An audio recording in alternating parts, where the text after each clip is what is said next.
I was at this point where I'd experienced severe burnout in training. I'd practiced for a few years, and I could not imagine a life where I didn't burn out again. And so to me, the only options were continue, burn out again, or leave clinical practice. And now I know that that's a fallacy, that's a false belief that I had, that those were my only two options. But back then, that was my belief.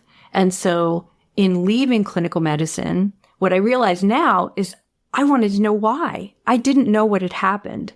We didn't talk about burnout back then. And so I have spent decades now trying to understand what leads to burnout in physicians and how we can prevent it. And so that's the beginning of my changemaker story, is basically this curiosity about how do I put sense around what my experience was, and how can I prevent other physicians from being at that point where they believe the only choice is to leave. Welcome to Heartline, conversations with healthcare changemakers following their heartline. I'm your host, Dr. Andrea Austin. I'm an emergency medicine physician, coach, and educator. I believe that healthcare needs to improve the quality care that patients receive, and that supporting the workers is at the heart of this transformation.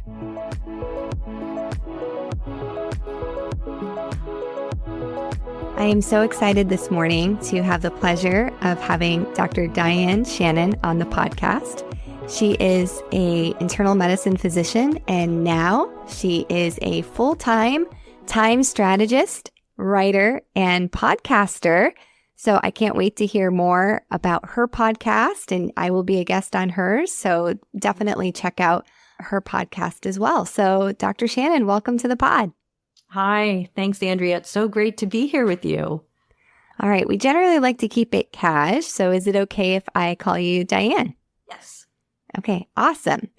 Well, I'd like to start off with a question about what is your changemaker origin story? Because certainly you are a changemaker.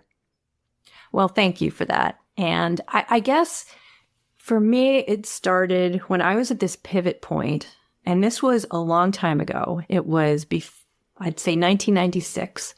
And I was at this point where I'd experienced severe burnout in training. I'd practiced for a few years, and I could not imagine a life where I didn't burn out again. And so to me, the only options were continue, burn out again, or leave clinical practice. And now I know that that's a fallacy, that's a false belief that I had, that those were my only two options. But back then, that was my belief. And so in leaving clinical medicine, what I realize now is I wanted to know why. I didn't know what had happened. We didn't talk about burnout back then. But I have spent decades now trying to understand what leads to burnout in physicians and how we can prevent it. And so that's the beginning of my changemaker story, is basically this curiosity about how do I put sense around what my experience was, and how can I prevent other physicians from being at that point where they believe the only choice is to leave. Yeah, that resonates so much with me because I had that similar experience in 2021, and I took a sabbatical and I didn't work clinically for 3 months, but it was a much different time. 2021, there were so many resources and support and coaching. I had coaches, plural, during that time in my life that helped me go back into clinical medicine, but very differently. At 20 years, you've learned so much about the concepts of burnout. And I think there's also a movement right now to, is burnout overused, or where are we in the space right now? What are a couple of themes that stand out to you from your experience that you'd like to share with this audience? And yeah, so I would say one of the big themes and aha moments that I've had in the past 6 years since I've been full-time coaching is micro changes make a huge difference. So when we are either approaching burnout or in it, the whole world looks like a big wall, a cliff. in front of us, and it feels too big, and we don't have the bandwidth to do anything about it. And we can't recognize, we literally can't see what we could do differently or where we could change things. And right now in the healthcare system, there is so much that is not optimal and is related to the system itself, things that an individual can't change. But what I've seen is that individuals, when they know where those small micro changes are that would be impactful, when they begin to start there, it can totally change their experience of what it is to be in clinical medicine. So I think that's probably the biggest theme that I take away, is that it's very easy when you're in burnout to literally not see what you could do differently, and to be so overwhelmed by the reality of the broken healthcare system that you just feel trapped. And that's both overwhelming to know that there's so much that's broken. And it's also really reassuring to know there's still something you can do. Yeah, I think that's so helpful. And when I look back on that time when I took a break from clinical medicine and then went back into it, probably the biggest single change that I made, and in a way it was small, but it was big at the same time, was boundaries. Yeah. Boundaries. And it was in small moments, small conversations, having responses that were in line with my values and my authenticity when my boundaries were being crossed, how I could respond to an agitated colleague, unhappy that I was calling them from the emergency department, or a patient that was making a request that wasn't ethical or in line with the way I felt was safe medical care. To have those responses for me, because as an empath, I can pick up people's emotions very, very quickly. So I needed to have a way to practice medicine that kept me not just like completely as an open wound interacting with my colleagues.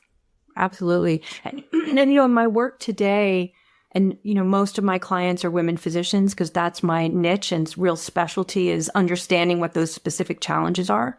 And I would say there's some very common themes that come up, often having to do with the difficulty saying no, the guilt around saying no, whether it's to family members, colleagues, or patients, that kind of people pleasing that is so inherent in many of us, that perfectionism where, let's face it, as physicians, there are many places where we really need to aim for perfect. And then the ones where they don't help, that's really important to identify. And also that inner critic that can be so paralyzing. And so that those kind of similar themes come up, and they're places where, it's, again, very hopeful.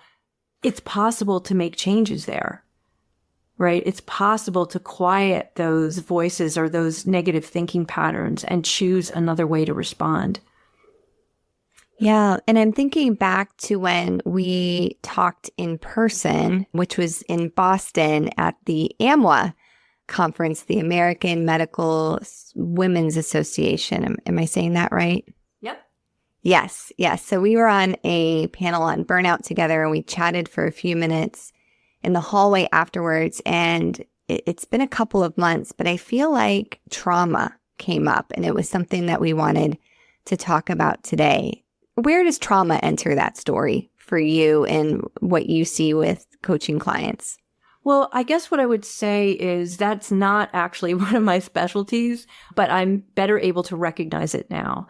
And what I would say is that, so much around burnout has to do with the moral injury and the trauma that comes from repeated moral injury. I believe they're separate, that burnout is separate from moral injury, but the two have an interaction.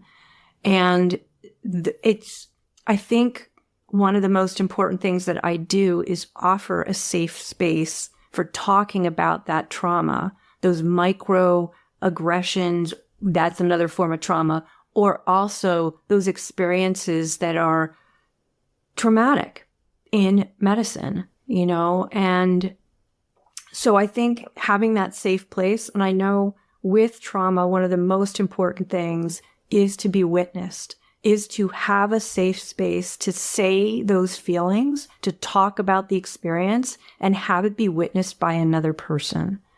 And so that I think about that when I do work with clients who've had those experiences. I also refer them on to specialists, to psychologists who that is their focus, because I really believe there is very effective focused treatment for PTSD, for example, when that's part of the equation. Yeah, absolutely. So that really gets at that concept for me that, coaching is not therapy, but it can be therapeutic. And you can have a therapist and a coach. Absolutely. I think that's a great way to do it. And there are things that I as a coach am really good at doing that a therapist wouldn't really go towards. And a lot of that is in the present, focus, what are the action steps? How can I hold you accountable? How can I raise your awareness about the obstacles you're facing, the internal ones as well, and then help you come up with a plan for moving forward towards your goals. And that kind of very present-oriented, action-oriented focus, I think, is a specialty of coaches. So I want to spend a little bit more time in the past. And you also mentioned one of your first pivots in that non-clinical space was writing. So can you tell us a little bit about how writing entered the picture?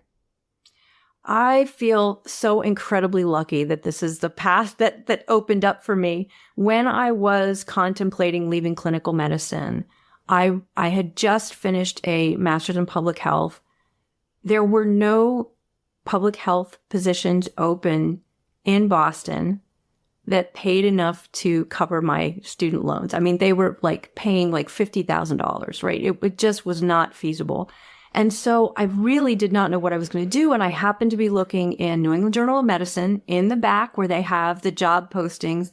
And there was medical director for a communications company in Boston. And I took that job. I worked there for 3.5 years. And I learned writing. And I guess what I was very lucky about too is that my undergraduate education was a liberal arts. And I had to write all the time as an undergrad. And so when I was in this job my job was not actually writing. It was checking the accuracy of the materials they were creating. But I was lucky enough to be offered some opportunities to write and realized it came easily to me. And that after a few years there, I realized that's what I wanted to focus on was the writing, not the editing. And so I spent 20 years as a freelance healthcare writer. And when I look back now, it makes so much sense because it was almost like I was, again, a detective trying to figure out what had happened. Let me understand this healthcare system that we're working in, because it's a place that there are things about it that just don't work. And I wanted to understand both what they were, why they were there, and what organizations and foundations were doing to try to fix those problems. And that's what I spent 20 years doing. So really understanding what is going on and why is it that so many physicians are in the place of being at risk for burnout. And that led to writing the book with my co-author, where we spent 15 months interviewing experts in burnout. And really, that was the research we did with that was so informative for me about the system being the root cause and not the individual. It's not about individual susceptibility.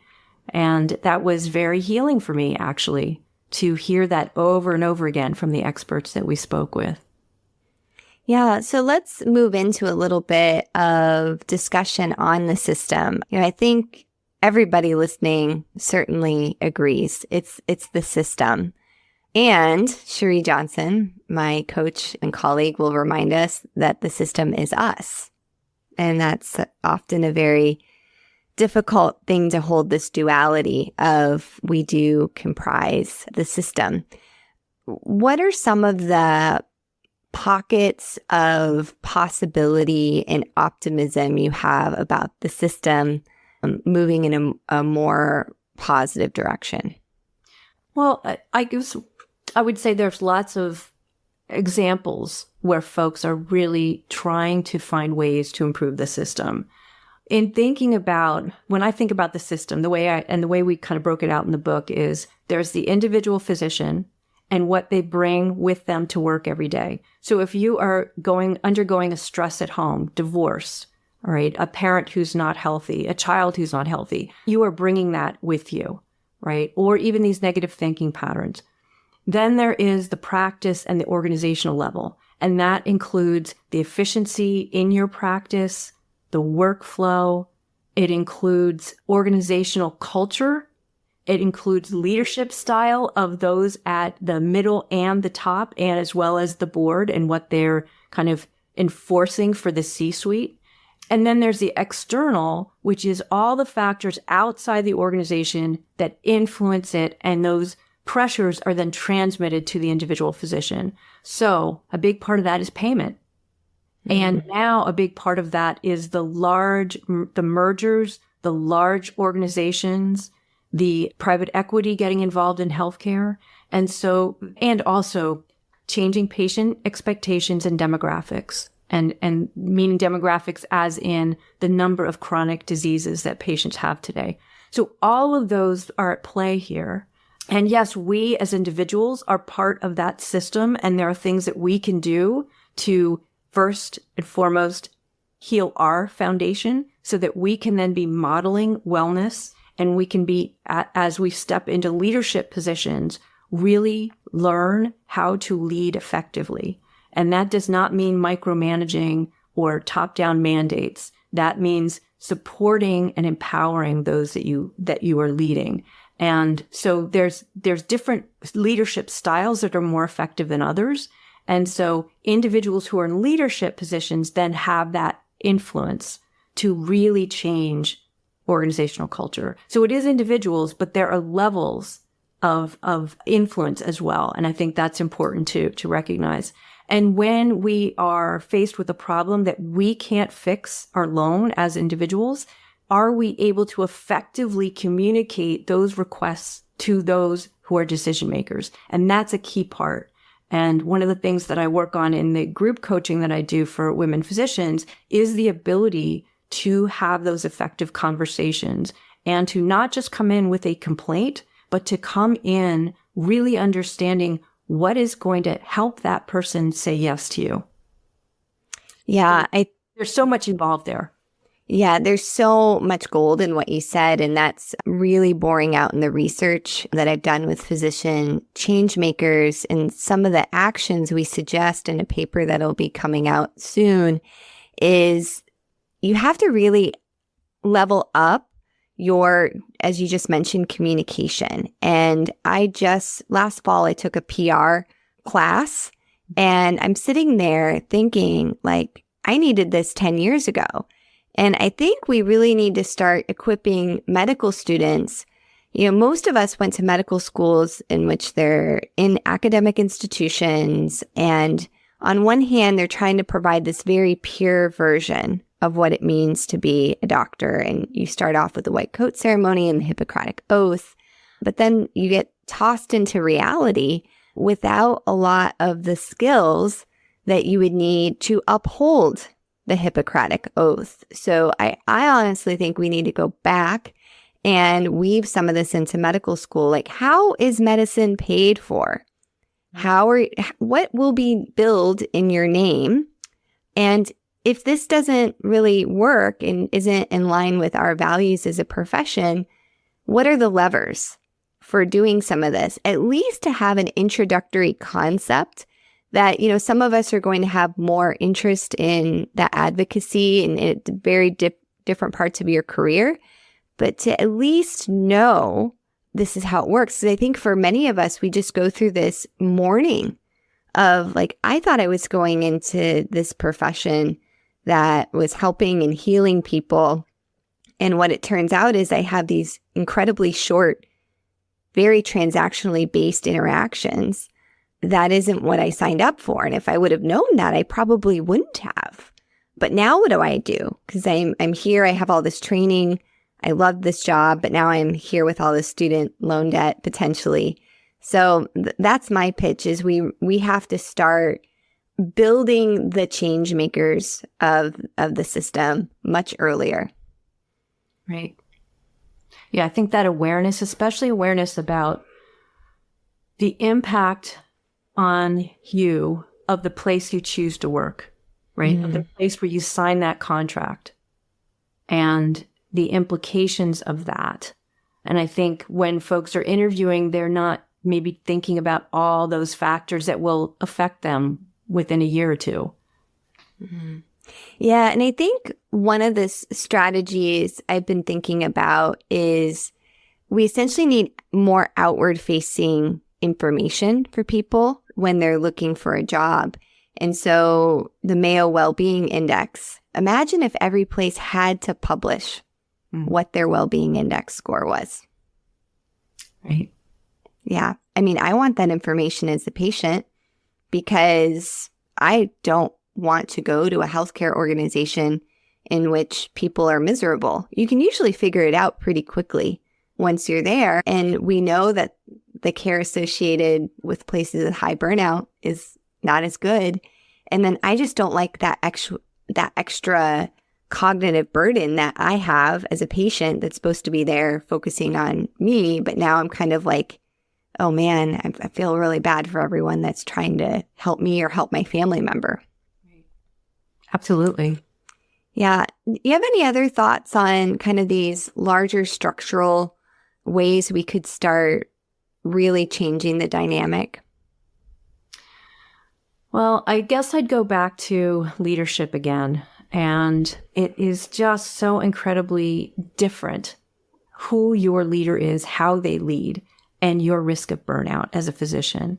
And when you look at the data, it's not rocket science, right? Some of the behaviors are things like, does my supervisor care about my career progression and know what my professional goals are, right? Do I even have a regular performance evaluation and meeting, right? There are so many physicians that don't meet regularly with their supervisor to be able to both hear how they're doing and get positive feedback and also some areas of improvement, but then also to be able to have a conversation about what is it that lights them up? What would they like to be doing more of, right? And so I think leadership is a big part of it. And with how there have been so many mergers now, and there are these very large organizations with many, many levels of leadership, that gets more tricky, right? And those at the top may not have clinical experience. And so they are often making decisions without realizing or, being aware of the impact on patient care and on the frontline clinicians. And so I think along with that leadership, another piece of that is communication. And so there are ways of having regular meetings where the information flows up from the front lines about what the problems are, what resources are needed, and down from top leadership through middle leadership to the front lines about what is being done. And that level of communication does not happen at many organizations. So I think that is a big place where we could make some changes. And things like daily huddles within the team, within the larger management groups, within service lines, and then up to the C-suite. So that level of communication would solve so many problems where there's inefficiencies and frustrations at the front line that could be easily fixed, but they're not made aware, or there's not an easy way to make people aware who are the decision makers who could make those changes. So that's one area that would be awesome to see some improvement. Yeah, I 100% agree. I had this very watershed moment where, we have this horrible boarding crisis in emergency medicine. And a lot of us, it's very easy to assume that C-suite people don't care about it. And it's like, well, have you checked that? Like, have you talked to them? Have you asked what they're, doing related to offboarding and what you actually find out is a lot of them are very aware of it and they're working on it every single day.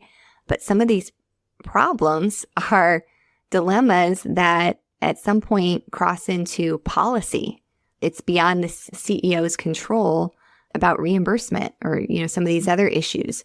So I really like what you said about communication. And then the other thing that comes to mind is dyads, that as much as possible to have a clinician paired with an administrator. That's happening more. And certainly like the organizations you're seeing with like the highest well-being numbers, dyads seem to be a great practice. Yeah, absolutely. Well, 2025, I can't believe we're rapidly approaching halfway through the year already. What's coming up for you in the rest of 2025? Where can people find you? What's exciting? What are you looking forward to? Yes. Well, what am I looking forward to? I guess number one is the in-person retreat that we are creating and having in November. And I'm really excited about this because I get to work with an amazing coach and collaborator. And we're really designing this to be an intimate experience that is not just the weekend, but also before and after. So group meetings and one-to-one coaching before and after, and really looking for that connection when we're in person and working on really career sustainability and also leadership and moving into leadership positions and it's just for women physicians.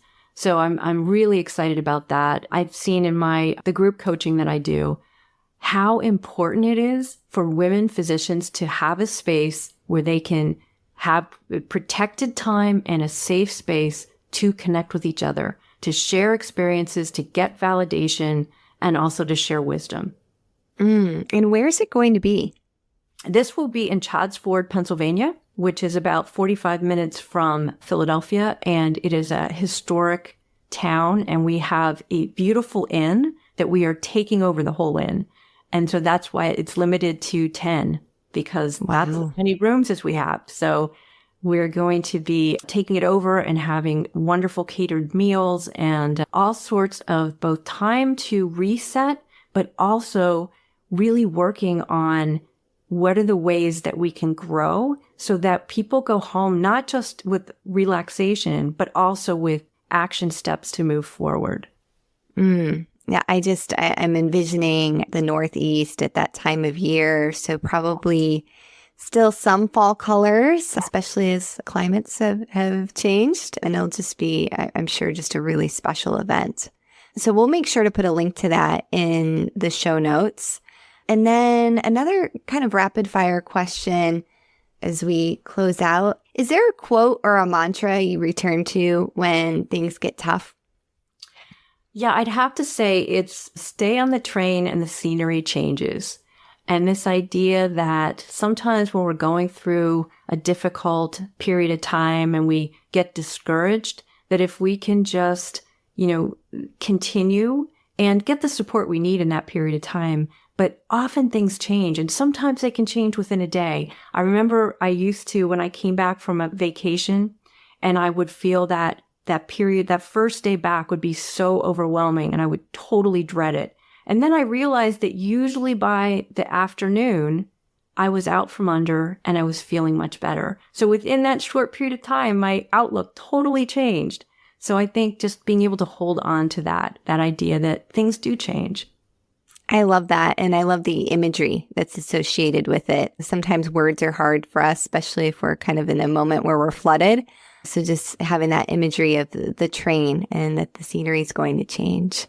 Yes. 3 words that your colleagues would use to describe your leadership style. I think empathetic, impactful, and I don't know if it's one word, but active listening and really present. I was actually, someone just told me I met someone at a social event recently and we're just talking for maybe 20 minutes. She said, you have the most calm energy. I just feel calmer standing around you. And that's what I bring. I love that. And that's something that I think coaching really cultivates, right? And this is why one of the things I'm excited about with healthcare is as more coaches are working in healthcare and we have internal and external coaches working in healthcare, that's what we need. And I have to tell this quick story. I had my annual gynecology appointment, which every woman listening knows what that's like. And it can be a really cringy exam depending on the individual involved. And I was seeing somebody new and I hate doing that. And so I'm already kind of like, ugh, I hate doing this. And the clinician, when she came in, she had this presence about her. And she, honestly, the whole encounter probably took 12 minutes, which is a short amount of time for a new patient, a sensitive exam. But the way she carried herself and the way she really listened to what I was saying, and halfway through our conversation, she said to me, "What are you doing to manage your stress?" And I was like, well, that's a very odd question for a physician to ask. Because, I mean, that could open a whole can of worms, right? You never know what the patient's going to say. And so we're wrapping up. And at this point, she knows I'm a physician. And she says, "Hey, I just want to share with you, I'm involved in a coaching community." And I just started laughing out loud because I was like, of course you are. Like, now this whole encounter makes sense because the way you conducted yourself, even though you are time pressured, and you kept this encounter very succinct, the way you showed up was next level. It was Yoda level. Oh, that's a great example. All right. So if any listeners would like to connect with you, find you for coaching, listen to your podcast, how can they connect with you? Yeah, absolutely. My podcast is called Vital Signs, Thriving as a Woman in Medicine, and you can find that on my website or wherever you listen to podcasts. My website is dianeshannon.com. And if you want to email me, it's diane@dianeshannon.com. Pretty easy. And I'm happy to chat with people. That's amazing. We'll put all of that in the show notes. And I have to admit, you've got me thinking. I've been craving a East Coast cozy vibe. I just love that at that time of year in particular. So, Dr. Shannon, it's been an honor and a joy to have you on the podcast. Thank you so much. It's been a pleasure to be here. Thanks for listening to Heartline, conversations with healthcare changemakers following their heartlines. I'd so appreciate it if you could take a quick moment and hit the like button and also the subscribe button that you'll find within your podcast app or platform that you're listening on. It also really helps if you can leave a review. I would certainly appreciate a 5-star review and a few comments about what you liked about this podcast. Don't forget, you can also forward this to people in your network. People love getting new podcasts and changing up what they're listening to. So sending a podcast to a friend or colleague, or even to start a conversation about a change that needs to happen in your organization, is a great way to be a change maker. This podcast represents the views of the host and guests. It does not represent the views of any entity we work for or with. It is also for informational use only and does not replace any professional advice, including medical or psychological. If you are interested in unlocking your true potential, reach out to me.